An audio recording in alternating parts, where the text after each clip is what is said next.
Bismillahirrahmanirrahim. Telah sampai dekat rumah sewa. Ada kerja sikit hari ni. Sinki tersumbat. Kita tahu apa yang kita boleh buat. So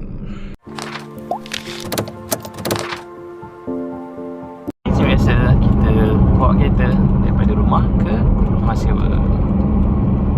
Okay, macam biasa kena panjat daripada tingkat atas. Macam biasa kena panjat daripada tingkat G1, 2, 3, 4, 5.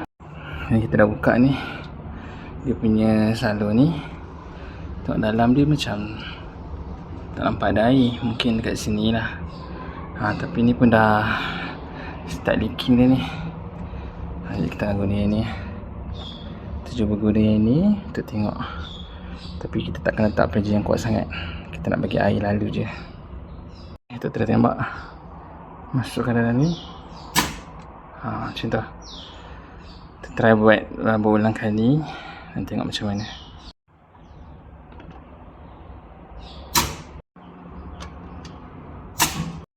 So tak pang kuat sangat, pressure dia pun tak apa-apa naik, tapi still ada ni lah. So kita takut bawah pecah. Kita nak bagi halus-halus je. Okay, kita pasang dulu. Dalam ni pun penuh lemak-lemak. Kita bersihkan dia mana yang boleh bersih. Saya akan pasang balik sini dan kita akan tuang air. Ok, saya buka air dulu. Kita nak tengok air jatuh ke tak, penuh ke tak dekat sini. Kalau melimpah dan tersumbat dah. Kalau tak melimpah maknanya tak tersumbat dah.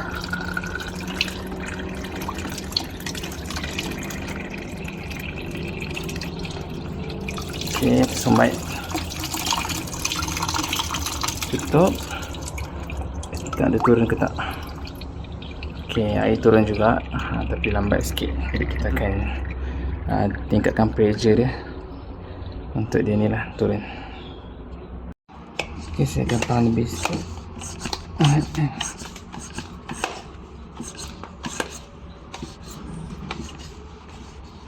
Ok, bismillah.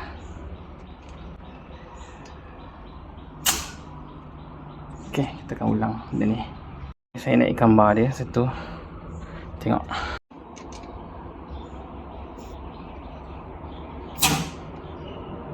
Ok, kita akan repeat dalam 3-4 kali dan saya akan tuang balik air. Sebelum kita tuang balik air, alright. Ok, saya buka air. Kita nak tengok air melimpah ke tak.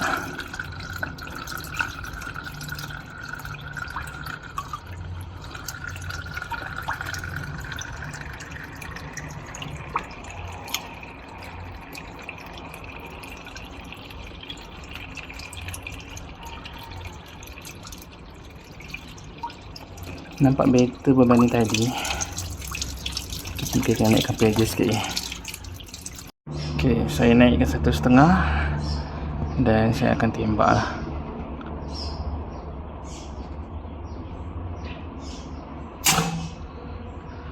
Dan repeat lagi.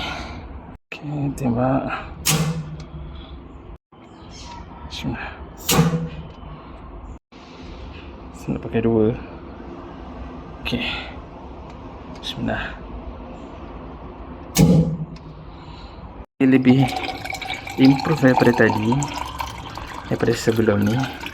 Dia lambat nak naik dan juga air tu turun cepat. Tengok bila air ni penuh kat sini kan, sebab dia punya gap ni sini lah.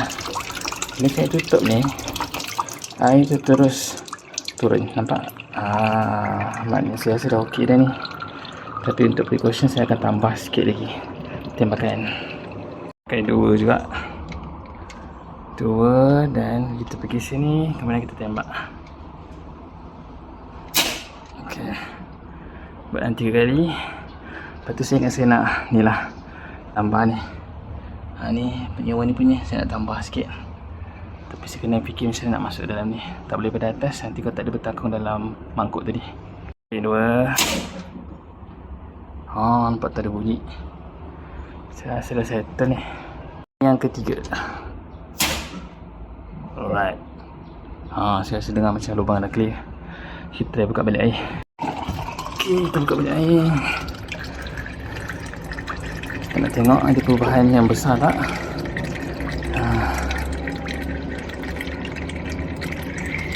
air tu dia akan bertakam kat sini dulu. Kalau ada kotoran nanti dia akan tumpuk kat sini lah. Kita baru masuk sini.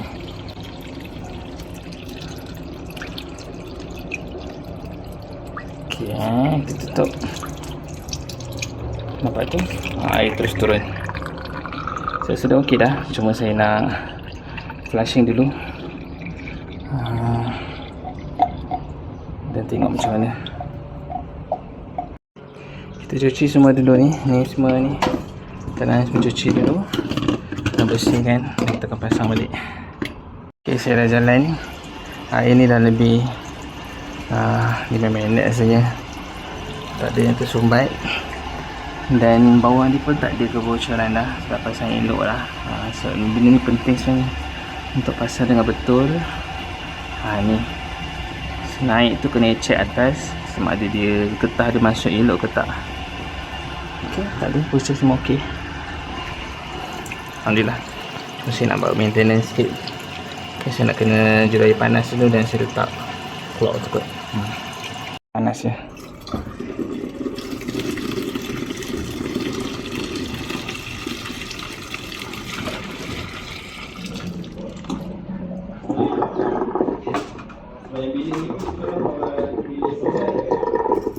Ok, kita buka je.